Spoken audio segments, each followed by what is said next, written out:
So we feel blessed by our chanting and Barbara's blessing. And I wanted to talk about mindfulness tonight. It's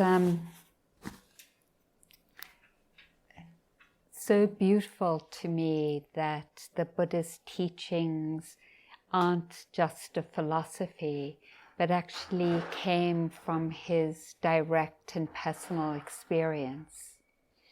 And that gives me so much faith in a way, although it's true also that my faith has grown over the years. But faith in knowing that here is one human being's experience, and it was a teaching, all his teachings, the teaching of the Dharma is the teaching from direct experience.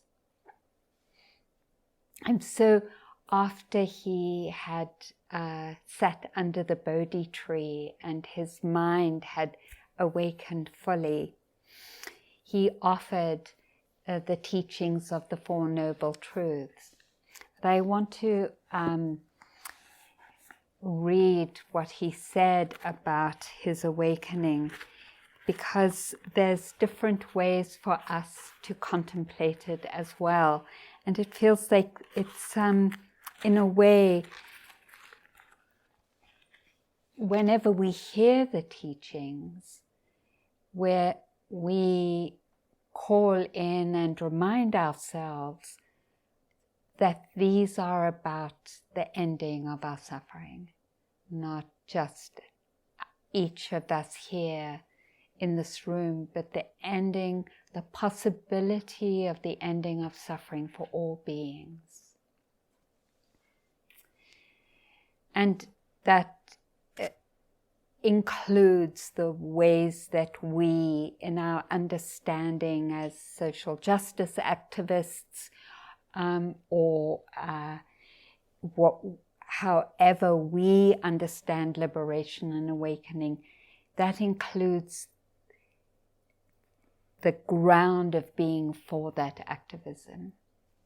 It's not separate. So I guess I'm saying that the ways that he framed liberation aren't just about us each individually and personally, but create the grounds for liberation for all of us and the ending of oppression and colonialism and imperialism.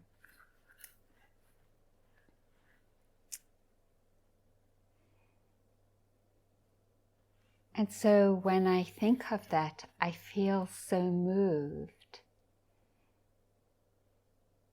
that we each carry this possibility inside of us. And that's why, in a way, we're here, whether it's been named for us or has yet to be named and languaged in our own language and in our own being and in our own body, that there is this possibility.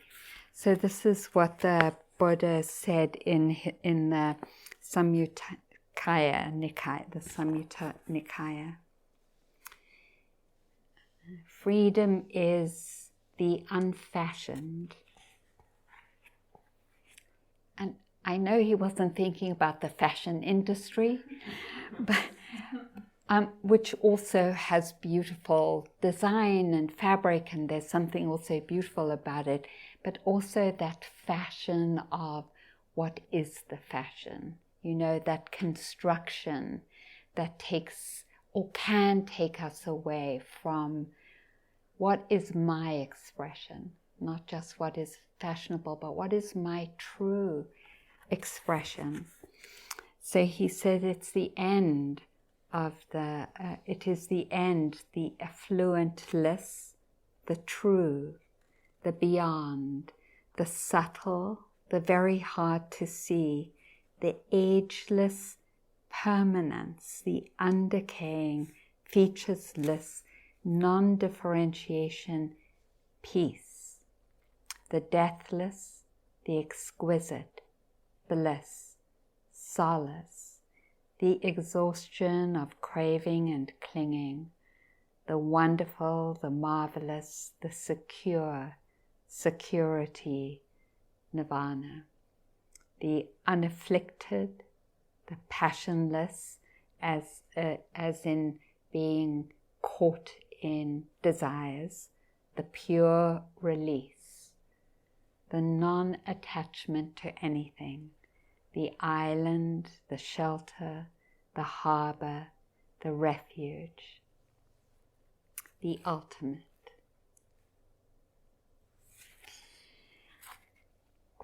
And in some of those words, the words that at different times, different parts of that description resonate for me, and to reside, to contemplate in the harbor.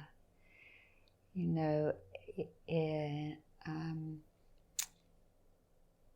the refuges we took on, was it only last night? Mm-hmm. Oh my God, it feels so long ago already.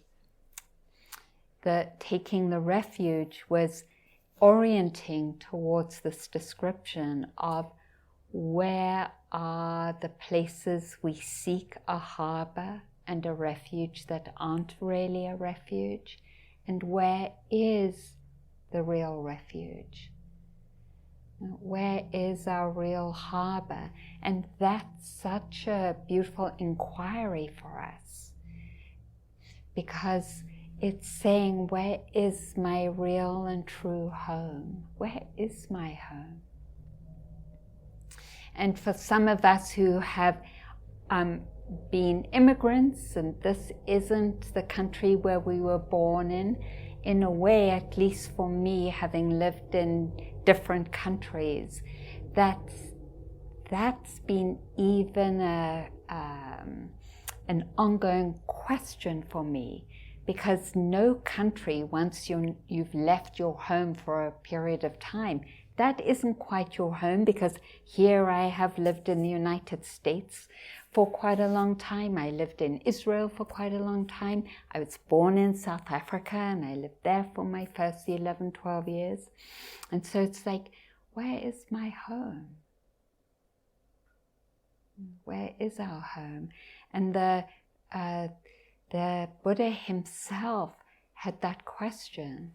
And so in his many years of practice, searching for that answer, in his awakening, he then spoke about the Four Noble Truths. And the first Noble Truth was naming the places where we feel in distress, not at ease, where we, in a fundamental way, feel stressed out, rootless, inadequate, insufficient, not whole, separate from, as though our life was expressed in a subject-object relationship. Here's me and there's all of you, or here's me and there's supper, or here's me, and so like that. And so he said, I want to name this. This isn't just a personal problem. This is an expression that lives in all human beings who aren't awakened, in all countries, in all eons, timeless eons of the cycle. Because in Buddhism, it's said that there have been countless eons of the turning of our universe. That this is the reality that human beings experience. And he called it in the Pali language dukkha, this dis-ease, this intrinsic stress. And then he said that was the first noble truth. And then the second noble truth, he said, and there's a cause of it. It's not just happenstance. There is a cause, and the cause is clinging, attachment, ownership, control, identification. that obsessive wanting, desiring, needing, having to have, and is opposite, pushing away, hating, fear, aversion, anger, irritation. And the underlying cause of those two, an confusion about what is true and what isn't, an incapacity to discern what reality is, where our strength is, where our capacity for freedom is, and where our dukkha is. That's the root cause, and it's called ignorance. So he named that cause, the expression in those energies, and so I want to give an example of just a very classic example of what ignorance does, because that mind state cannot discern the truth, then all perceptions and opinions that are associated with this mind state are untrue. And so there's just this very classic experience I had, because and maybe you too have had it many times, where I was walking down the road in a gunkwit, which is on the East Coast in Maine, and it's kind of like a gay vacation place. It's got a gorgeous beach. It's somewhat also an artist community like Provincetown.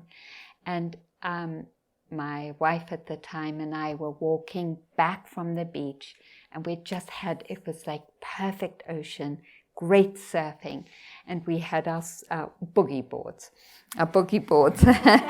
on our shoulders, holding hands, and this guy comes up to us, spits on us, and says, "Fucking dykes, go home, get out of my town."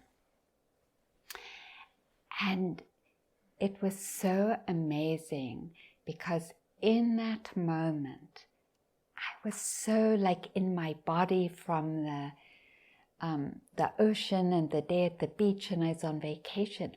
I just got, this is ignorance and the hatred that comes from it. It had nothing to do with the reality of who I was and who my honey was. Nothing. And the same when I've experienced violence directed towards me by the police. So I've told the story as well. I grew up in South Africa, and my parents were very active against apartheid. And there was this mass arrest in 1960 where all activists were, they passed a law called the Emergency Act, which was like the Patriots Act, where they could arrest anyone without trial. So around 3 a.m., there's this knock on the door, and I, because have always been a terrible sleeper, I hear it, I wake up, I go and answer the door. There are these like two big Afrikaner policemen, and they say, "Is Mrs. Berman here?" And so I run to the bedroom. My dad was already in jail by this time. And I call my mom, and she comes, and they say, "Mrs. Berman, you're under arrest, Emergency Act, blah, blah, blah." And so she says, she's in her nightdress, "Would you allow me to get changed?" No. And I was there. And so they insisted on following her. I follow her as well, because I'm really scared, into the bedroom. And they watch her as she changes. That ignorance, where they could not discern her and our humanity. There was no way she could have escaped. They could have stood outside the door. There was no door from her bedroom outside. It just was that incapacity to discern reality, the truth of our integrity as human beings. Now, I also have that inside of me, and so do you, and so do we all, until the mind is freed of greed and hatred and this confusion about what reality is and what it isn't, where suffering lies and where it doesn't. And the police and that man were following the path of suffering. They were divorced from reality, because reality is imbued with respect and kindness and peace and joy. A mind that is free of greed, hatred, and delusion. A mind that is freed from grasping and clinging and hating and fearing and being in aversion and anxiety and sloth and torpor and doubt. That's our path. Our path is reclaiming that capacity to be in right relationship to ourselves and to each other. And what's so amazing about this path is that it gives us moment-to-moment guidance on how to challenge that conditioning, that obscuration, and to free the mind of it. The path is called the Eightfold Path, and I want to take the path that the aspect that the Buddha spent a lot of time talking about, and we have already, and that is mindfulness.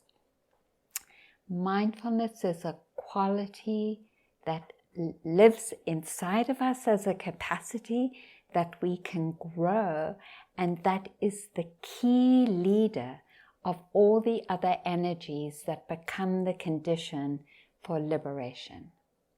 It is the energy that we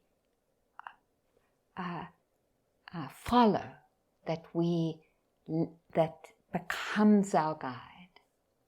And that's what we're practicing for these 3 weeks. And when we name it like this, like, oh, wow, we're all here, all of us here are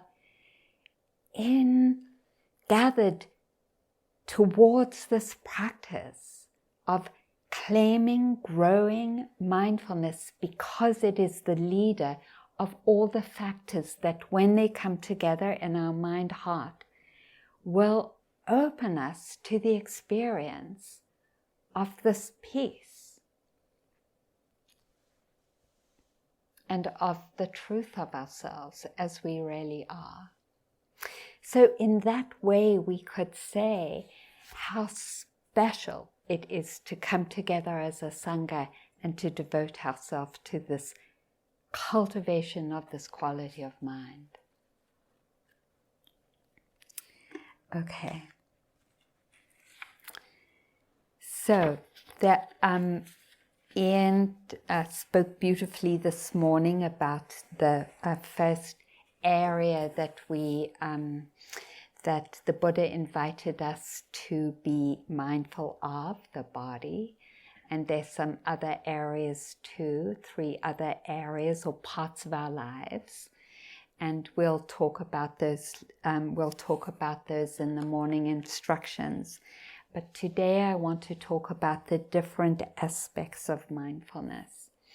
And the first one being that it is just simply knowing experience as it is. Just knowing experience as it is without any interpretation around the experience. Because when that guy in a gunkwit saw us, he didn't just see 2 women loving themselves. He saw his own fears, right? He wasn't just seeing us as we really were. So the first definition is beginning to train ourselves to know the breath as it is. So the Buddha says, know the breath if it's long as long. Not, oh my God, what, my breath is so long, I can't really relax, or my breath is so short, or my breath is so contracted, what's wrong with me? Oh, I just forgot again, and now I can't be mindful, and I don't know if I can do this. So we all have those interpretations, and mindfulness, this knowing, knows the interpretation as interpretation. And then can you see how that begins to free us? Because it has this quality of being able to know and discern whatever our experience is as experience. So when I'm scared, it knows, mindfulness knows, oh, this is fear. Just that, this is fear. No, and if I go to, oh my God, here I am, I'm scared again, and I was scared yesterday, and I was scared the day before, and oh my God, what is going on with my mind? Then it knows that. Oh, more interpretation. Can you see how grounding that is? And actually how freeing? Because in the knowing, we discern reality as it is. So it's said in the Abhidharma that this knowing isn't like when we're driving a car. And we're driving a car and we see a traffic light and there's someone in the car. We see the traffic light is red, so we stop, but we're also chatting about something. Maybe there's even music playing. So it's not that very basic recognition of attention. It actually is a deeper knowing. It's a more embodied knowing. So it said mindfulness is not superficial. It's not that superficial knowing like a boomerang that goes and comes back quickly. But the example in the Abhidharma is it's not a cork floating on the top of an ocean with winds pushing the cork this way and that. It's actually like a pebble dropping into the lake and dropping to the depths of the lake so that it can discern the whole expanse of water and of the surface, of the waves and everything else. So it's this deep knowing. And then it's also described as presence, which we know. And I wanted to read this poem that I just did this in the retreat at Spirit Rock, and I love to do it. I want to read this poem as a description of presence, the kind of presence that mindfulness is. And this is from Joy Harjo and her kind of book biography called Poet Warrior. And I'm not going to read the whole poem because it's a little long, but just sections of it. It's called Washing My Mother's Body. I step in to make my ritual, to do what should have been done, what needs to be fixed, so that my spirit can move on, so that the children and grandchildren are not caught in a knot of regret they do not understand. I find the white enamel pan she used to bathe us when we were babies. I turn the faucet on and hold my hand under the water until it is warm, the temperature one uses to wash an infant. I find a clean washcloth in a stack of washcloths. She had nothing in her childhood. She made sure she had plenty of everything when she grew up and made her own life. Her closets were full of pretty dresses. I pick up the bar of soap from her sink, the same soap she used yesterday morning to wash her face. When she looked in the mirror, did she know it would be her last sunrise? I move over pill bottles, a clock radio on the table by the bed, a pen, and set down the pan. I straighten the blanket over her to keep her warm for dignity, and I start with her face. Her face is unlined even 2 months before her 80th birthday. As I wash my mother's face, I tell her how beautiful she is, how brave, how her beauty and bravery live on in her grandchildren. Her face is relaxed, peaceful. Her earth memory body has not left yet. I lift up each arm to wash. Her hands still wear her favorite rings. She loved her body and decorated it with shiny jewelry, with creams and makeup. I am tender over that burn scar on her arm from where she cooked at the place with the cruel boss who insisted she reach her hand into the Frio later to clean it. I wash her neck and lift the blankets to move down to her heart. I thank her body for carrying us through the tough story, through the violence of my father and her second husband. The story is all there in her body as I wash her to prepare her to be let down into the earth and return all stories to the earth. I uncover my mother's legs. I remember the varicose veins that swelled like rivers when my mother would get off a long shift of standing and cooking. They carried more than a woman should carry. I wash her feet, caress them. You will have some rest now, I tell my mother, even as I know she was never one for resting. I cover her. I make the final ring of the washcloth and drape it over the pan. I brush my mother's hair and kiss her forehead. I ask the keepers of the journey to make sure her travel is safe and sure. I ask the angels whom she loved and with whom she spoke frequently to take her home. But wait. Not before I find her favorite perfume. Then I sing her favorite song, softly. I don't know the name of the song, just a few phrases. One of those old homemade breakup songs where there's a moment of happiness wound through. And then I let her go.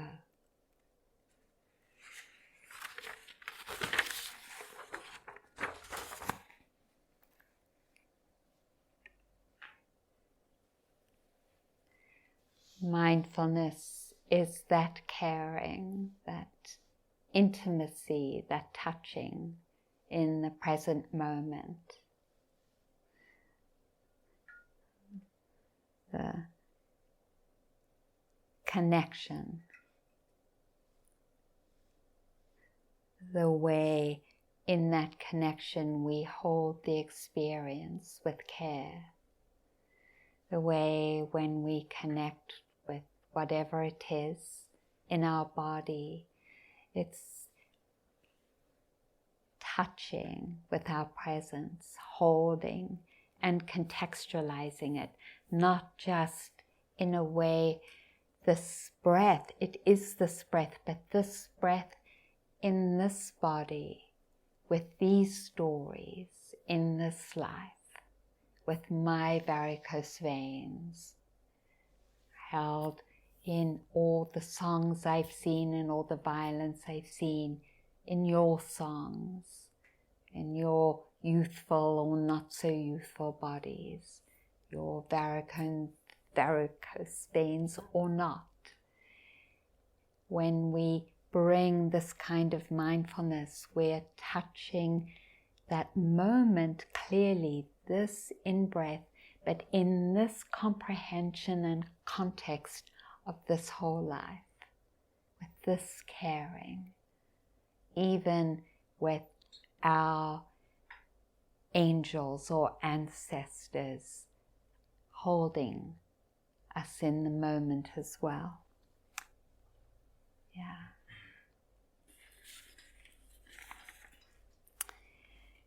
So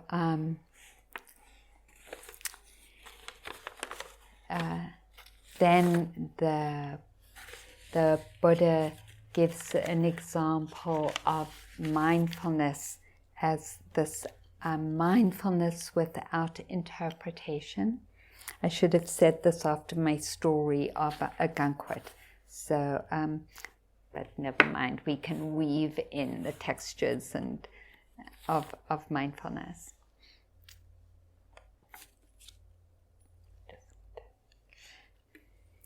This is called the Bahia Sutta, and I thought maybe it would be fun to read a little bit of a sutta in the languaging that the suttas are written in.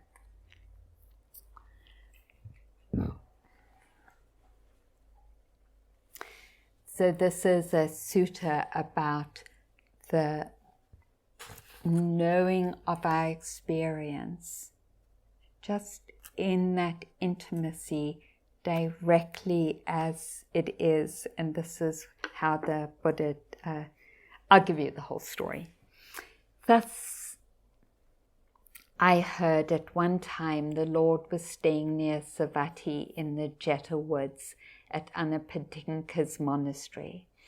At that time, Bahia of the bark cloth was living by the seashore of Saparaka, and he was respected, revered, honored, venerated, and given homage, and was one who obtained the robes, alms, food, lodging, and medicines. Now, while he was in seclusion, this reflection arose in his mind: am I one of those in the world who are arahants, which means totally free of all greed, hatred, and delusion, fully enlightened? Am I one who has entered, or am I one who's just on the path to arahantship? Then a Deva, who was a former blood relation of Bahia, understood that reflection. In Buddhism, there's a whole cosmology of different realms, and it's understood, it's taught that in these different realms, there are also devas who are consciousnesses without bodies, but can also become embodied when they come to the earth, who are have the psychic capacities to hear what people are thinking on the earth plane, and that it's said that devas are attracted whenever there is Dharma being expounded. So, hi there. So a Deva heard Bahia of the buckcloth and understood his reflection. Being compassionate and wishing to benefit him, he approached Bahia and said, "You, Bahia, are neither an arahant nor have you even entered the path to arahantship. You do not follow the practice whereby you could be an arahant and enter the path to arahantship. Then in the world, including the devas who are there is Bahia in a far country, a town called Savatthi, a lord who is an arahant, the fully enlightened one. That lord, Bahia, is an arahant, and he teaches Dharma for the realization of arahantship. Then Bahir was profoundly stirred by the words of this Deva and departed, stopping one night and reaching Savatthi. And so Bahir hears where the Buddha is and leaves and sees the Lord walking for alms food in Savatthi. The Lord is, this is the Buddha, pleasing, lovely to see. Can you hear? With calm senses and tranquil mind, attained to perfect poise and calm, controlled, a perfected one, watchful with restrained senses. On seeing the Lord, he approached, fell down with his head at the Lord's feet and said, "Teach me Dharma, Lord, teach me Dharma, so that it will be for my good and happiness for a long time." Upon being spoken to thus, the Lord said to Bahir, "It is an unsuitable time, Bahir. We have just entered among these houses for alms food." Sorry about that.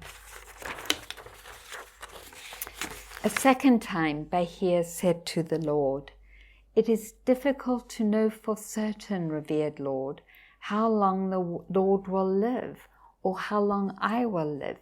Please teach me the Dharma." A second time, the Lord said, "Bahir, this is an unsuitable time. We've just entered the village for food." That's for alms food is when the ordained community goes into the village and receives food.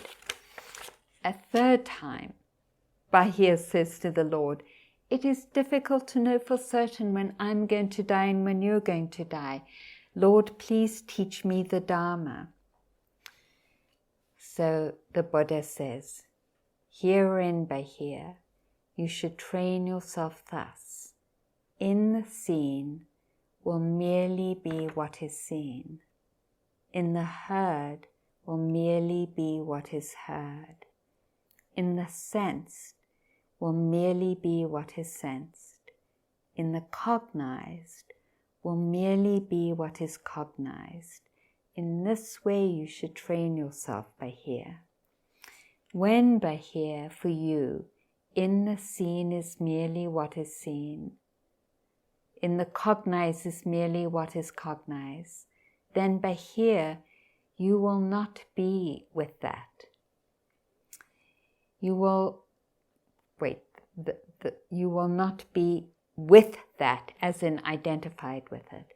When, Bahir, you are not with that or identified with that, Bahir, you will not be caught in it, entangled in it. When, Bahir, you are not caught in it or entangled in it, you will neither be caught or bound by it, and so you will end your suffering. Now, through this brief Dharma teaching of the Lord, the mind of Bahir of the bark cloth was immediately freed from all taints. He was without grasping, and thus the Lord went on his way. So there's this sort of classic, so the classic teaching is in the sound is only the sound.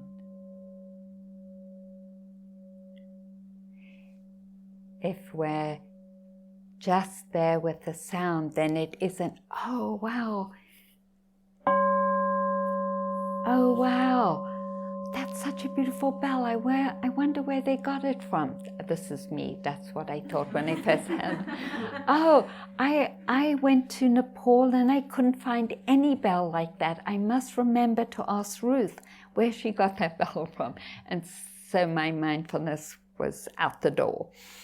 So this is what the Buddha is talking about, that mindfulness has this capacity to know the experience, whatever the experience is, just as the experience, without drifting off into a lot of different interpretations and what is called this papancha, the overflow of thinking.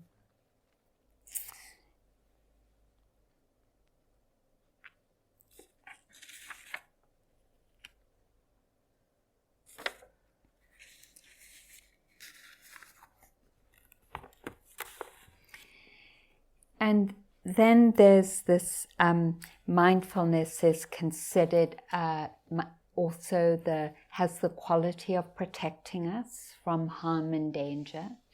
So when we are mindful and we notice the movement towards, for example, I'm walking on the path. I go for a walk every morning and I'm walking, and then I think of something, and then I'm thinking about, how can this person, and I watch my mind move into a reaction or a judgment. Mindfulness, when it's there, can discern the judgment, and in the discerning, when mindful is strong, it disentangles from it. We're freed from it. It's like the strings or the ropes that bind us to the judgment begin to fray and untangle, and so we're freed. And so mindfulness is called the great protector of ourselves, because it discerns when something is unhelpful and unskillful, and in the discerning begins to support the disentanglement from it. Now, sometimes it takes mindfulness and also great effort when it's a strong habit. But the beautiful quality of mindfulness is that it has the capacity to discern, this is suffering, this is harmful, this is not the path of Dharma and my freedom, and this is the path. So mindfulness not only protects us from what is unwholesome, but it actually discerns what is beneficial for us, and it knows then to strengthen that. And in the discernment of what is beneficial for us, it actually strengthens that quality of mind. So, for example, we'll do a metta meditation tonight.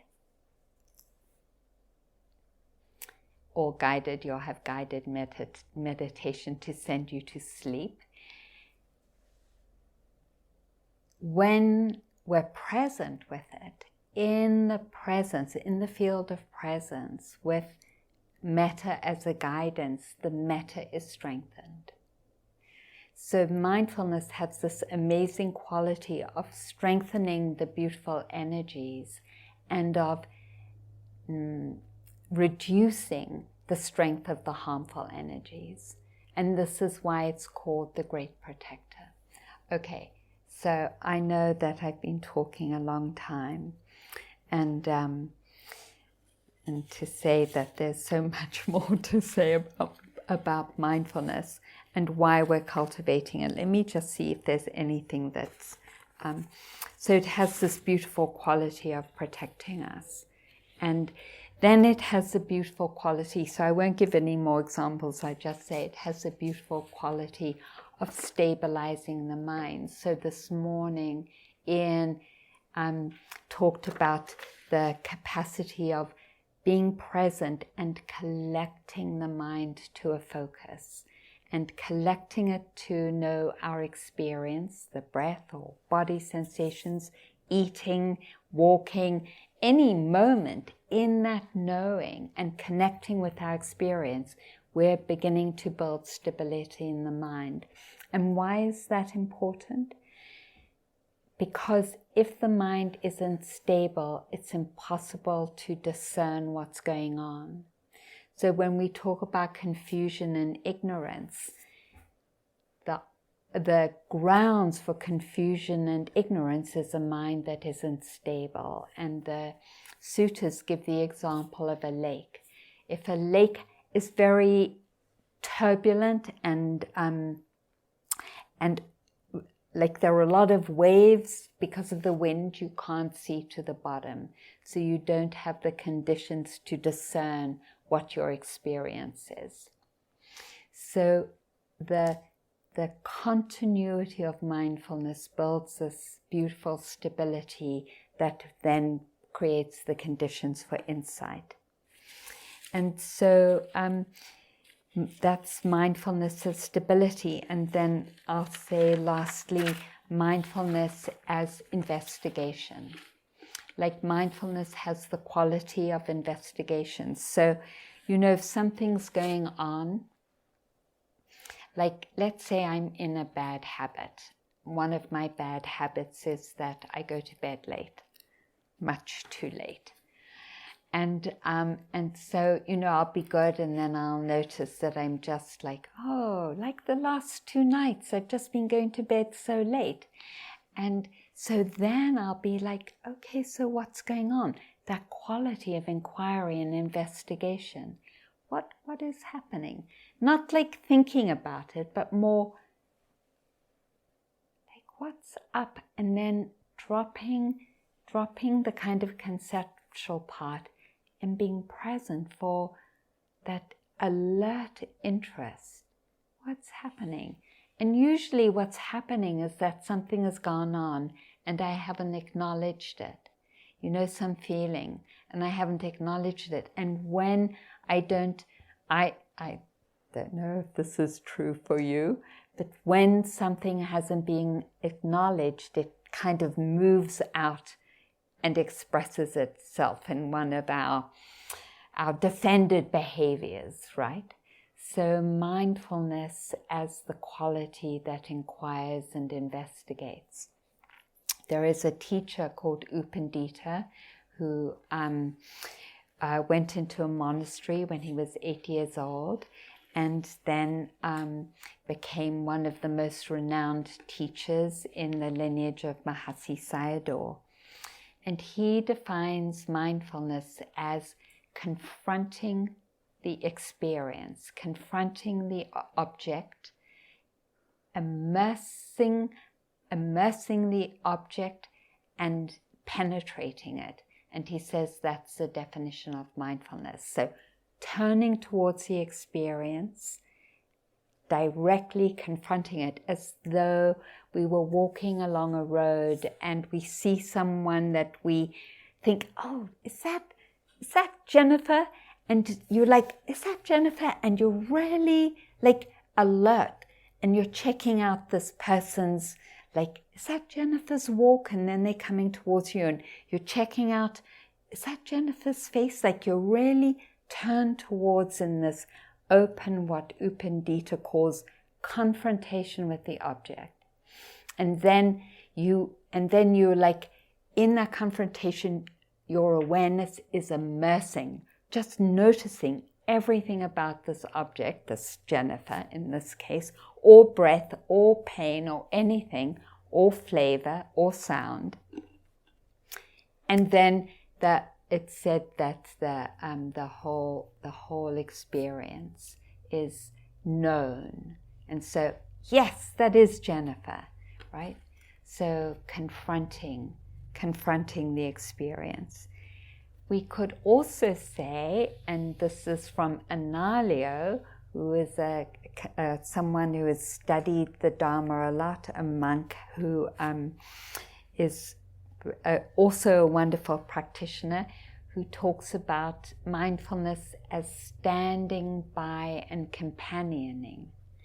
So we stand by ourselves, and we companion ourselves, and we receive our life. Really, that's what it is, this great receptive, open, like the earth, receptive, receiving our life.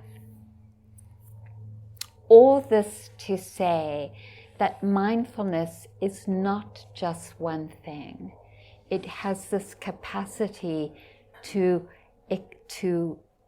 relate through these different qualities that it has to the experience according to the situation.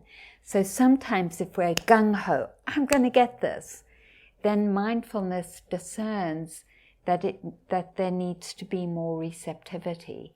Or if we're not really confronting, rather connecting to the experience, then more, confronting. If we're like bored, if we're like, what's going on, then bringing this caring, as Joy Harjit speaks about. So mindfulness in all these different ways, that is one of the conditions for the freedom from greed, hatred, and confusion and ignorance. Let's just sit for a moment together.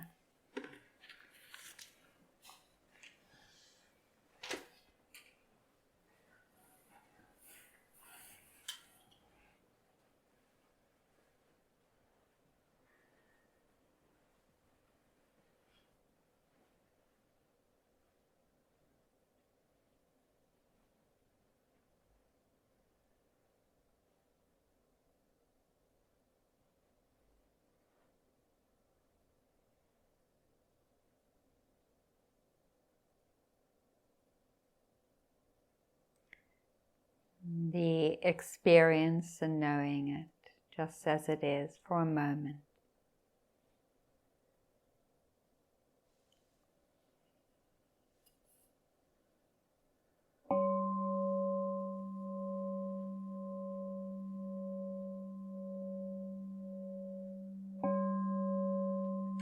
Sound and the knowing of it.